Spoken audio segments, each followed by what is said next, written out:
Hi, my name is Mimi. Welcome to my Instagram page at Survive, Heal, Flourish. If you're new here, my Instagram page is dedicated to helping people cope and understand narcissistic abuse and trauma. Now, in today's video, like in most of my videos, I'm going to share with you guys my personal experiences and encounters with narcissists. Now that I have healed and overcome traumatic relationships, I know for a fact and I realize that I have been in relationships with at least 2 narcissists, and it was back to back. Now, the first narcissist that I was with, once that situation turned physically violent, I left. That was it. Never looked back.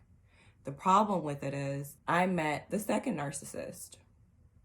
Now, I was focusing on my spiritual journey, doing my self-care, working towards my goals, but I never really healed properly.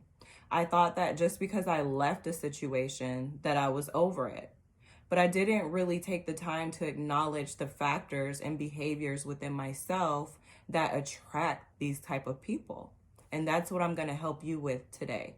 We're going to talk about why it is so important and key that after you've been in a narcissistic, abusive relationship, you need to take some time out to heal before you start dating anybody else or before you get into any other relationship. So right now in this moment, you may be asking yourself, well, what about me has attracted a narcissist? I'm a really good person. I've never done anything to anybody. I play fair within relationships. Let me tell you, you think the narcissist doesn't know that? They know that. See, narcissists, they love to take advantage of agreeable people. That's exactly the type of person that they try to get into relationships with because they are very high conflict people, meaning the easier it is for them to make demands within a relationship and to put boundaries on you or to guilt trip you or to get their way, the better it is for them. So while on one hand, you may be a pretty easygoing person, calm natured, you can kind of like adapt. You're like a chameleon in different situations.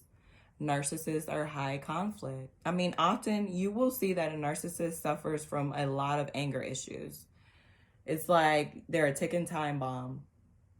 And if you're like me, you'll realize that in the past, when you've been with people like that, you've kind of been like that person to try to calm them down.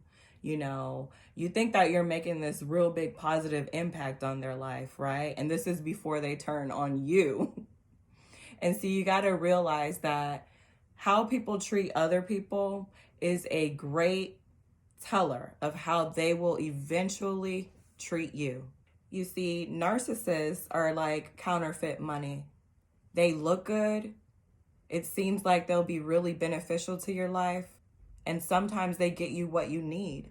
But in the end, you got to remember that they are fake and they will bring nothing but trouble to your life. And remember, the consequences of dealing with the narcissist are higher than the benefits of having them in your life.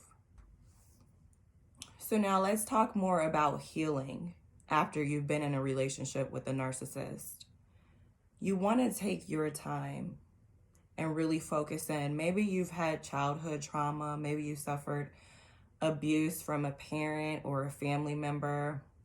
Whatever it may be, you want to zone in on those issues and see how they have helped develop your personality traits.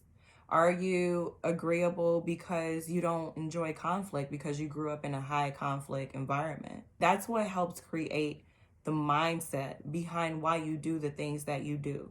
If you found that you are a very agreeable person, even when you really want to say no or really want to go the other way, then that's something that you're going to have to work on. Because being an agreeable person or not having healthy boundaries, it just creates like the easy platform for people to come right in, take advantage of you, and walk all over you. If you're a person that always gives people the benefit of the doubt, that's not really the smartest way to go about this life. The narcissist is like a wolf in sheep's clothing. You see one thing, but behind is always a whole lot more. And there are different ways that you can overcome and heal. Some people really like to go to therapy. I highly recommend it. If you can't afford therapy, there's a wealth of free information out there. There's so many videos on YouTube for how to deal and heal from narcissistic abuse. Being in a community like this, like the Instagram page at Survive, Heal, Flourish, where you can talk to other people and network with other people and hear their experiences and compare experiences. This is how you'll begin to heal and realize what is attracting these type of people into your life. And there's always light at the end of the tunnel. Just because you have been in an abusive or toxic relationship, that doesn't define who you are. What defines who you are the choices that you make along the way. So you can change your story, but first you got to own your story, understand your story, and you can begin to write a new story for yourself. Anyway, I hope that this video has been really helpful for you. And I want y'all to go ahead, if you haven't already, subscribe to my YouTube channel, Survive, Heal, Flourish, but make sure that you put the @ on YouTube to be able to find me. Until next time, thank you and bye-bye.